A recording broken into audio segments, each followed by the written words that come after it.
नमस्कार दोस्तों, आरपीएमएस चैनल में आपका स्वागत है। मेरा नाम घनश्याम है। तो एक्सेल पिवट टेबल के पार्ट 2 में हम आज डिस्कस करेंगे कि पिवट टेबल की रेंज को कैसे चेंज किया जाता है। तो चलिए आगे बढ़ते हैं, लेकिन आगे बढ़ने से मैं आपसे चाहूँगा कि अगर आप तो हमारे चैनल पर नए हैं तो चैनल को सब्सक्राइब करें और वीडियो को लास्ट तक ज़रूर देखें, क्योंकि जब तक आप लास्ट तक नहीं देखोगे तो कम ही समझ में आएगा।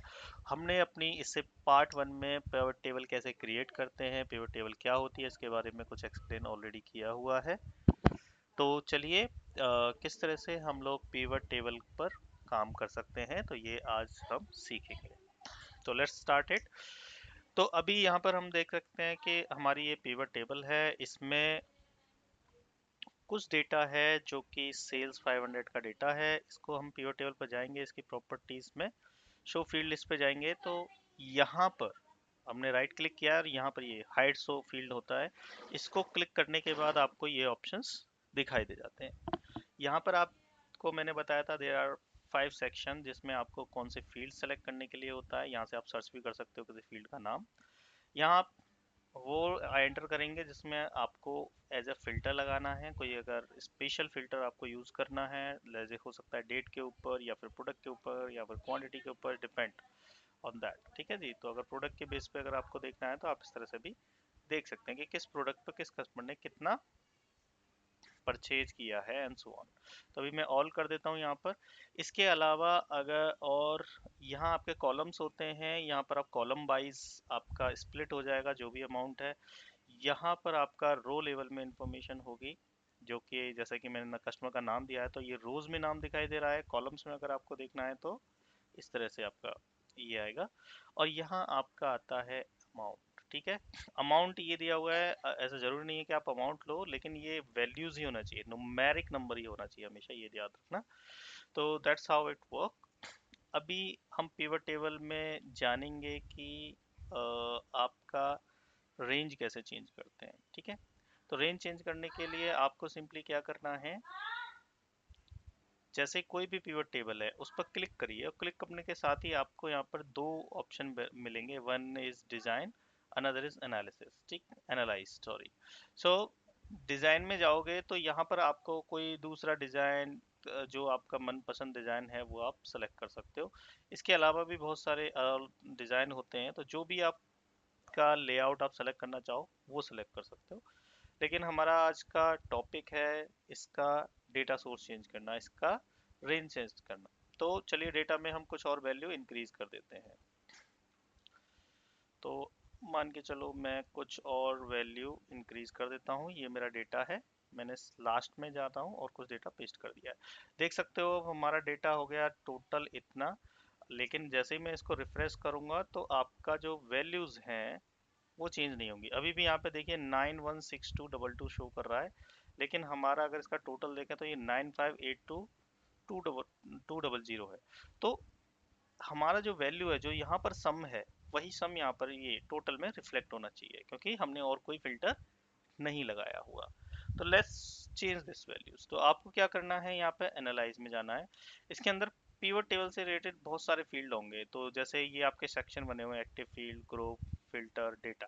तो आपको डेटा सेक्शन में जाना है, क्योंकि हमें क्या चेंज करना है, डेटा। ठीक। तो डेटा सेक्शन में गए, यहाँ पर आपका दो ऑप्शन है। एक है रिफ्रेश, रिफ्रेश करने से आपकी जो पिवट टेबल है वो रिफ्रेश हो जाती है, डेटा रिफ्रेश हो जाता है।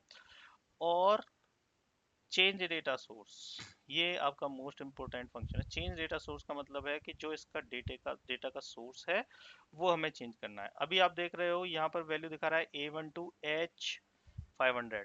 ठीक है।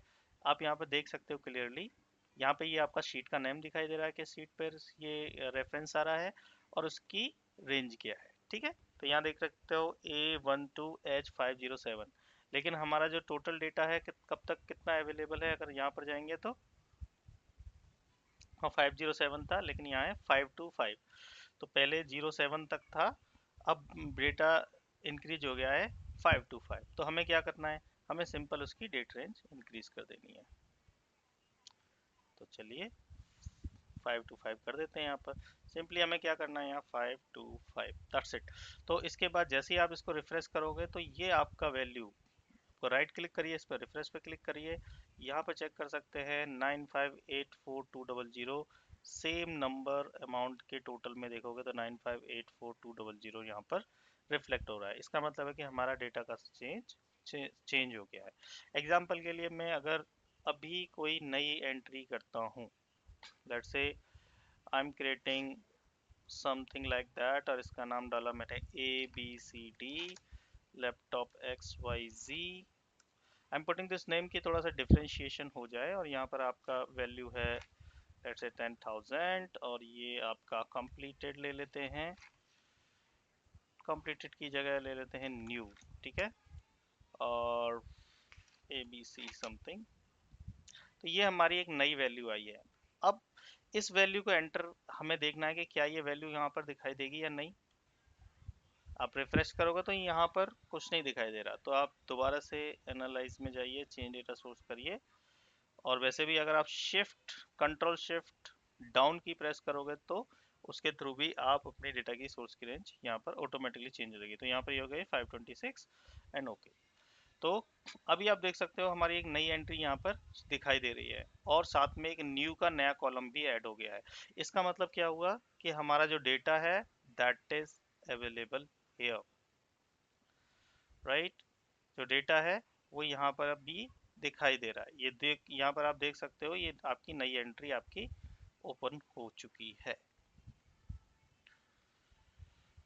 तो इस तरह से आप चेंज कर सकते हो आप अपने डेटा का सोर्स, और जैसे भी आपको काम करना है अकॉर्डिंगली आप इसको रिवाइज कर सकते हो। एक बेस्ट प्रैक्टिस ये है कि आप अपने डेटा को क्या करिए, पूरा ले लीजिए।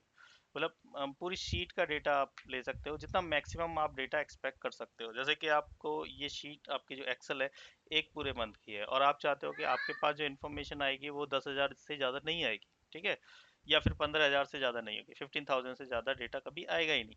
तो आप यहाँ क्या करिए, H1 से लेके यहाँ पर आप क्या कर सकते हो, 15,000 सेलेक्ट कर लीजिए, ओके। अब आपका क्या होगा, जब आपकी कोई भी नई एंट्री आएगी तो आपको डेटा सोर्स चेंज नहीं करना है, ठीक है।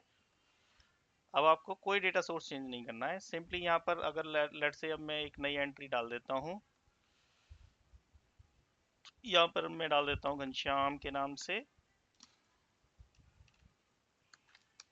ठीक है, एंड दिस इज लेट से ABC समथिंग, और यहाँ पर हम डाल देते हैं पेंडिंग लेट्स से। तो हमें देखना है भी घनश्याम के नाम से कोई नई एंट्री अवेलेबल होती है नहीं है कैटेगरी ABC के अंदर।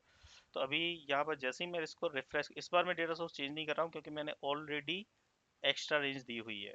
So let me just refresh this, ठीक है। तो अब राइट क्लिक करके मैंने इसको जैसे ही रिफ्रेश किया तो आप देख सकते हो घनश्याम के नाम से एक नई एंट्री यहाँ पर बन चुकी है, ठीक है जी। तो इस तरह से आपका जो डेटा है ऑटोमेटिकली चेंज हो जाता है depending on the category and the details. तो ये था हमारा आज का टॉपिक, आप डेटा की रेंज, आप पिवट टेबल के डेटा की रेंज कैसे चेंज कर सकते हो। तो आशा करता हूँ ये वीडियो आपको पसंद आई होगी। अगर आपका कोई क्वेरी क्वेश्चंस है तो आप हमें कमेंट करके बताएं। साथ में आप हमें बताएं कि अगर आपको वीडियो में कुछ और सीखना है पिवट टेबल के बारे में, कोई ऐसा टॉपिक है जो आप सीखना चाहते हैं तो आप हमें उसे ज़रूर बताइएगा। तो इसी के साथ हम आज का वीडियो क्लोज करते हैं। आपका दिन बहुत बहुत शुभ रहे। Thank you so much.